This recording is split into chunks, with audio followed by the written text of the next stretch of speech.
Welcome back to MMA Oddsbreaker. I'm Frank Trigg. That's Mike Mucitelli getting ready to fight Liam McGeary. Liam McGeary. The name is a freaking mouthful to say. May 2nd here for Bellator MMA. This is the first time we've ever talked, Mike. We haven't had a chance to catch up before. As I was going through your stats, you're 6'5" and fight at 205. Yes. That's pretty tall for the weight, even for 205. It's pretty tall for the weight class. Most guys that are 6'5", they're you're up at heavyweight. How much do you weigh when you're not in training camp? Closer to around 230, 225. I played college football for a while, so I carry around a little bit more. But once I get into a fight camp, I really start eating clean, and I don't really have too much trouble cutting weight. Fight camp itself, I'm actually pretty light for my weight class, usually 220, 215. When you say eating clean, what do you mean? What does that mean? Because everyone's got their own little methodology behind it. It's really, I just cut out anything fried, like no oils except for maybe olive oil, high vegetable, high protein, the basics. You eat healthy, lots of vegetables, lots of fruits. Just, if it's protein, it's just fish or chicken, or on occasion very lean beef that you even cut off the fat, just the basics. Well, let's talk about your record right now. You're 6-0, but so is Liam. Both you guys are 6-0 right now. So somebody's walking out here with a loss. Obviously, you want to be Liam. He obviously wants to be you. The typical game back and forth. Someone's always got to go. You've had a tougher road to get there, though. Your quality of competition has been a lot more difficult. You got a nice submission armbar against Matt Unn, and then pull up another one against Brent Dillingham. So it kind of became you move for a second of trying to get these armbars. When you fought Jeff Nader, that's a no contest. Accidental poke in the eye. That happens, especially with these gloves. Then you get a decision against Ryan McCurdy. It seemed like that decision was a lot harder to get than it would look. It was a unanimous decision. Obviously, you won all the scorecards. It was very simple, but it looked like it was a lot harder. I'm on the outside. I'm at home watching this on TV. So what it looks like and what it feels like are two different things. What did that fight feel like to you? Did it feel like it was a tougher fight than – I know you got a submission in the first round and finished, but did it seem like that fight was a little bit tougher to get through and try to get to the final victory on that one? It was definitely tough. It was a barn burner. The guy was, I didn't know until the actual fight itself, but he was he was also a wrestler. Real tough to get down. The big problem was actually going into that fight about 2 weeks before it, I really hurt my back really badly. Oh. And a little known, I didn't want to tell anyone, but the first like for 2 weeks I couldn't train at all before that fight. I was crawling around my house, hands and knees. Girlfriend was trying to help me out. And the first day I actually was able to get out of bed completely on my own ability was the day of the fight. So I was a little more winded than regular. I was a little, nervous, to say the least. But yeah, it became a battle because, I thought maybe I could march him down, use my height to kind of get him against the cage. But he had a pro boxing background, and his footwork kept the fight in the center, and it just became kind of a battle that it was definitely out of my comfort zone. It was the first fight where I'd been kept entirely on the feet, where it was really just let's see who's going to strike it out. It was exciting. Yeah, for the folks at home, of his 6 fights, 1 win is by KO, 4 wins by submission, 1 win by decision. So obviously, Mike is a guy that likes to get to the ground and try and get a submission in. You going to approach this fight that way when you fight Liam? Are you going to try and keep your same game plan and try and get this down to the ground? Or does Liam propose a different threat than what you've seen before in your other 6 opponents? I wouldn't say he provides too different a threat. A lot of people have been asking me, he's 6'6", but the thing was is when I came into Bellator, my first opponent was 6'5", 6'5.5", Matt Van Buren. Yeah. It was and it was a tall 6'5". It wasn't like a 6'4" asking for 6'5". It was a little taller than me. But that said, I think that at this point, people are going to start looking for me to get him to the ground. Obviously, that's what they know. I have a dangerous, weapon there, so they're going to make me really work for it.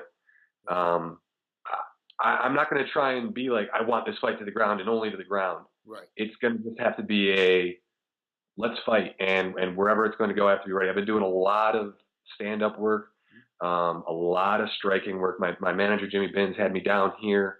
I'm actually in Philadelphia right now. Oh, I was just going to ask. Okay.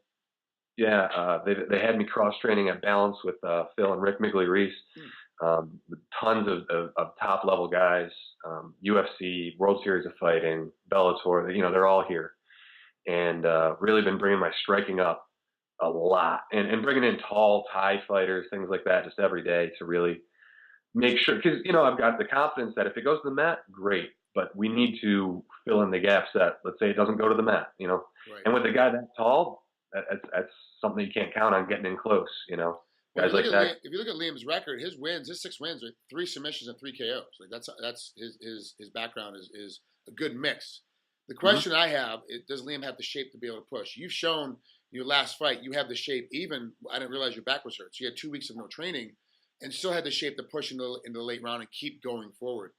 Do you believe now with that, after coming off that and winning a fight with a back injury like that, do you believe now that your cardio is one of the best ones in the Bellator tournament at 205, and that the fact that you'll be able to push Liam the entire time, does that kind of change your game plan, because even with 2 weeks off, you're still able to go that hard? Yeah, definitely. I mean, I want to put the boots to him, and I want to put the pressure on him. I want to put him on his heels. I want to make him feel stressed. This is his first time on a main card. I've been on the main card before. It's a tournament fight. It's going to be under the lights. It's his first time against a really tall opponent. I've fought really tall opponents before. So he's going to be all sorts of fish out of water. I'm looking to really just boil it up a little more, really bring that heat to him, and see, if he wants to go into the deep water, I've been there, and I'm happy to put that pressure to bring him there. You forget one major factor too. He's English and you're American, and this fight's being fought in America. So there's a big difference there, Right. especially when you're Atlantic City. The crowds for Bellator tend to be very nationalistic towards the Americans. I mean, they like some of the Russians that fight, some of the Russian champs, but they really are American eccentric. And so when you start looking at these guys from England that are coming over and trying to battle, you're going to get a big boo fest. And so you're coming. Where do you live? Where do you live normally? You're in Philadelphia right now training, but where do you live normally? I live in Syracuse, New York, upstate New York. So you're coming from upstate New York. Well, that's really center state. I'm from upstate. I'm from Rochester. Yeah. That's upstate. You're freaking down. You're down in the middle of the. Well, when you explain to people that just say New York, they all just think New York City right away. Right? For me, it's New York City's an 8.5-hour drive to get there from Rochester to get down. So it's like. Oh, I'm very familiar with Rochester. It's closer to get to Toronto. I just hang out in Canada. It's so much easier. But they're so like you're in Philadelphia training. You spend most of your time in Syracuse. You understand what it's like to be in deep water before. You played college football. Where did you play college football? What position?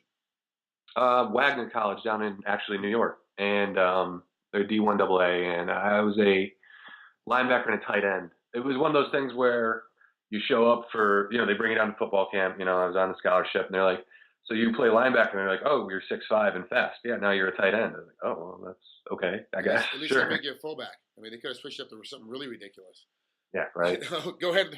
You're going to go right in front of the running back and make a hole. And that's all you're going to do. Thanks. Well, the tight end wasn't much better. It was go run with the wideouts, and then when you're done, go hit the lineman. I was like, awesome. This is great. And you're not going to get any glory for it either. Oh, double sweet. All right. And even better. Thanks, guys. Thanks. So you understand what it's like, battling these foreign citizens. And, Bellator fanship they're really about, the American fighters and American guys going through. How important is this tournament, is a tournament winning the whole tournament, not just this one fight, but winning the whole tournament? Where does that rate in the hierarchy of so far in your competition? You've only had 6 fights, so still really early in your fight career. But where do you rank this so far? I mean, this is monstrous. This is huge. I mean, it's beyond what, honestly, starting the sport out. It kind of had a slow start. Because New York, you can't fight legally, bro. And, so I was always on the road, and it was a lot of struggle to get fights. This is so much beyond what you ever envisioned originally, but it's what you always wanted deep down. This means the world, man. And it's for me, it's a little bit personal because Bellator's got a lot of big names in the light heavyweight division. They've got King Mo, they've got Rampage, they've got Tito. But exactly, I've come up through the ranks, from the undercard for a while. I want to show that I'm a homegrown product, and I belong in these names, and it's a huge opportunity that it just gives me goosebumps talking about it. Like, it's something that I want so bad. It's your weight class for Bellator has become such a name-driven sport that Tito Ortiz on May 17th is fighting Shelemenko, who's coming up from 185 just to battle him at 205 because of the name recognition. Like to be that guy, like, yeah, I'm the guy that beat Tito Ortiz. Like I was, even if Tito's hurt, he's coming off, to be the guy that goes out there and beat those cats, that's a big name recognition. You're only 2 or 3 fights away from having to battle one of those named guys. So it's within the next year, on Bellator standards, because you fight every freaking weekend, that you're gonna be battling one of these big guys. What have you been doing to prepare yourself? That I know you don't want to look ahead. You don't want to look ahead of Liam. I know you got to concentrate on him. He's the guy in front of you. But you legitimately, you have to think within 3 or 4 fights. I'm battling Rampage. I'm battling King Mo. I'm battling Tito Ortiz. What's that mindset like?